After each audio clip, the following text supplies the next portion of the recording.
Hi friends, welcome to Julina's kitchen. എല്ലാവർക്കും സുഖമല്ലേ? ഇന്ന് നമ്മൾ തയ്യാറാക്കുന്നത് കൊഴുവ പീര വറ്റിച്ചതാണ്. അപ്പോൾ നമുക്ക് അതെങ്ങനെയാണ് തയ്യാറാക്കേണ്ടതെന്ന് നോക്കാം. അതിനായി ഞാനിവിടെ 1/2 കിലോ കൊഴുവ നന്നാക്കി വൃത്തിയാക്കി വെച്ചിട്ടുണ്ട്. ഇനി നമുക്ക് വേണ്ടത്, അതിലേക്ക് കാന്താരിമുളക് ഉണ്ടെങ്കിൽ അതാണ് നല്ല ടേസ്റ്റ്. എൻ്റെ കയ്യിൽ കുറച്ച് കാന്താരിമുളകേ ഉള്ളൂ, കണ്ടോ. അതുകൊണ്ട് ഞാൻ വേറെ 2 മുളക് കൂടെ എടുത്തിട്ടുണ്ട്. ഇനി സാധാ മുളകാണെങ്കിലും കുഴപ്പമൊന്നുമില്ല കേട്ടോ, എന്നാലും കാന്താരിമുളക് ഉപയോഗിക്കുമ്പോൾ ഒരു പ്രത്യേക ടേസ്റ്റാണ്. ഇനി നമുക്ക് വേണ്ടത് 3 അല്ലി വെളുത്തുള്ളി, 3/4 ടീസ്പൂൺ മഞ്ഞൾപ്പൊടി, ഒരു 10 ചുള ചെറിയുള്ളി, 1 കഷ്ണം ഇഞ്ചി, 2 തണ്ട് കറിവേപ്പില, 1 മുറി നാളികേരം ചിരകിയത്, ആവശ്യത്തിന് വെളിച്ചെണ്ണ, 3 കഷ്ണം കുടംപുളി, ആവശ്യത്തിന് ഉപ്പ്, 1/4 ഗ്ലാസ് വെള്ളം. ആദ്യം നമുക്ക് മിക്സിയുടെ ജാറിലേക്ക് എടുത്തു വെച്ചിരിക്കുന്ന ഉള്ളി, ഇഞ്ചി, പച്ചമുളക്, വെളുത്തുള്ളി, അല്പം വേപ്പില, ഇതെല്ലാം കൂടെ ആദ്യം ഒന്ന് ഒതുക്കിയെടുക്കാം. അതിനുശേഷം നമുക്ക് നാളികേരം ഇട്ട് ജസ്റ്റ് ഒന്ന് പൾസ് ബട്ടൺ ഞെക്കിയെടുത്താൽ മതി. അല്ലെങ്കിൽ കൂടുതൽ അരഞ്ഞു പോകരുത്, അതുകൊണ്ടാണ് അങ്ങനെ ചെയ്യണത് കേട്ടോ. ഇപ്പോൾ ഞാൻ ജസ്റ്റ് ഒന്ന് കറക്കിയെടുത്തിട്ടുണ്ട്, കണ്ടോ. എല്ലാം ഒന്ന് ചെറുതായിട്ടൊന്ന് ചതച്ച് വന്നിട്ടുണ്ട്. ഇനി ഇതിലേക്ക് നമുക്ക് എടുത്തു വെച്ചിരിക്കുന്ന നാളികേരം ഇട്ട് കൊടുക്കാം.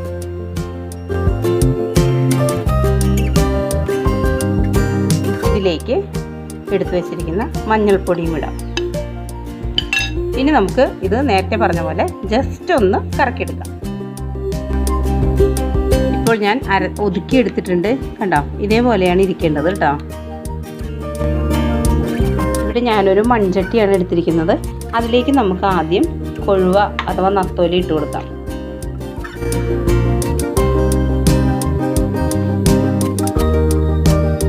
ഇപ്പോൾ നമ്മൾ കൊഴുവ ഇതിലേക്ക് ഇട്ടു. ഇനി നമ്മൾ ചെയ്യേണ്ടത്, നമ്മൾ ഒതുക്കി വെച്ചിരിക്കുന്ന നാളികേരം ഉണ്ടല്ലോ, അരപ്പ് ഇതിലേക്ക് ഇട്ട് കൊടുക്കാം.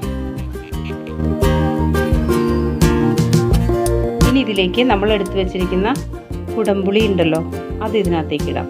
കുടംപുളിയിൽ കുറച്ച് വെള്ളം ഉണ്ട് കേട്ടോ, ആ വെള്ളം ഇതിലേക്ക് ഒഴിക്കാം. പിന്നെ നമ്മളൊരു 1/4 ഗ്ലാസ് വെള്ളം എടുത്ത് വെച്ചിട്ടുണ്ടല്ലോ, അത്രയും മതി കേട്ടോ. ഇല്ലെങ്കിൽ ഇതിൻ്റെ ഈ കൊഴുവയ്ക്ക് അധികം വേവില്ല. അപ്പോൾ അധികം വെള്ളം വന്നു കഴിഞ്ഞിട്ടുണ്ടെങ്കിൽ ഇത് ആകെ നമുക്ക് കഴിക്കാൻ പറ്റാത്ത ഉടഞ്ഞു പോവും. അപ്പോൾ നമുക്ക് അധികം ഉടയാതെ കിട്ടണമെന്നുണ്ടെങ്കിൽ അധികം വെള്ളം പാടില്ല. അപ്പം അതുകൊണ്ടാണ് 1/4 ഗ്ലാസ് വെള്ളം മതി എന്ന് പറഞ്ഞത്. ഇനി ഇതിലേക്ക് ആവശ്യത്തിന് ഉപ്പിട്ട് കൊടുക്കാം.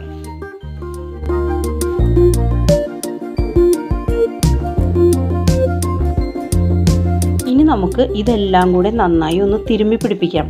ഇപ്പോൾ കൊഴുവ വെന്ത് കഴിഞ്ഞാൽ പിന്നെ നമുക്ക് അങ്ങനെ അധികം ഇളക്കി കൊടുക്കാൻ പറ്റില്ല. അപ്പോൾ കൊഴുവയൊക്കെ ഉടഞ്ഞു പോകും. അപ്പോൾ ഇതിപ്പോൾ മീൻ പച്ചയായിട്ട് ഇരിക്കുന്നതുകൊണ്ട് നമുക്കിത് ശരിക്കും ഇതിലേക്കൊന്ന് തിരുമ്മി പിടിപ്പിക്കാം.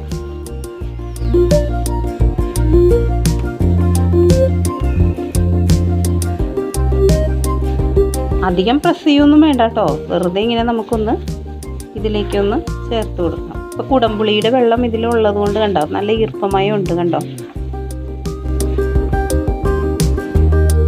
ഇനി ഇതിലേക്ക് 1/4 ഗ്ലാസ് വെള്ളം ഒഴിച്ചു കൊടുക്കാം. ഒന്നും കൂടെ ഒന്ന് നമുക്ക് മിക്സ് ചെയ്ത് കൊടുക്കാം.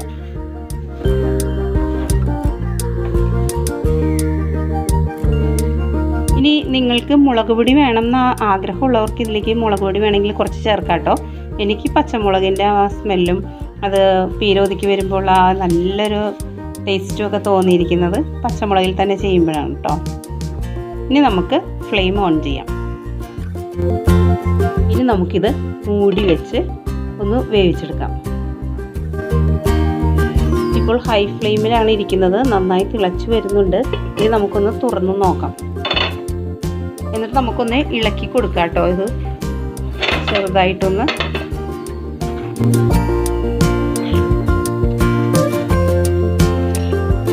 ഇനി സിമ്മിൽ നമുക്ക് മൂടി വയ്ക്കാം കേട്ടോ.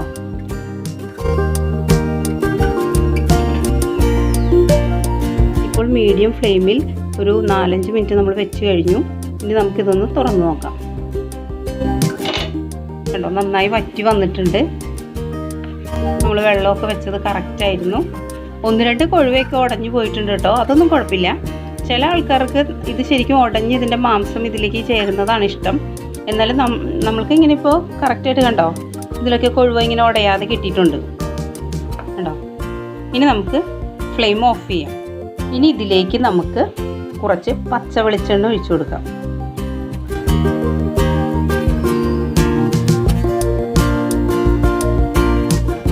ഇനി നമുക്ക് അല്പം കറിവേപ്പിലയും ഇട്ട് കൊടുക്കാം.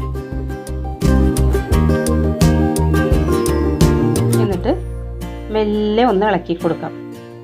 ഉണ്ടോ, സൂപ്പർ കൊഴുവ പീര വറ്റിച്ചത് അഥവാ നത്തോലി പീര വറ്റിച്ചത് റെഡിയായി. അങ്ങനെ വളരെ ടേസ്റ്റിയായ കൊഴുവ അഥവാ നത്തോലി പീര വറ്റിച്ചത് ഇവിടെ റെഡി ആയിട്ടുണ്ട്. നിങ്ങൾക്ക് എല്ലാവർക്കും ഈ റെസിപ്പി ഇഷ്ടമായിട്ടുണ്ടാകുമെന്ന് വിചാരിക്കുന്നു.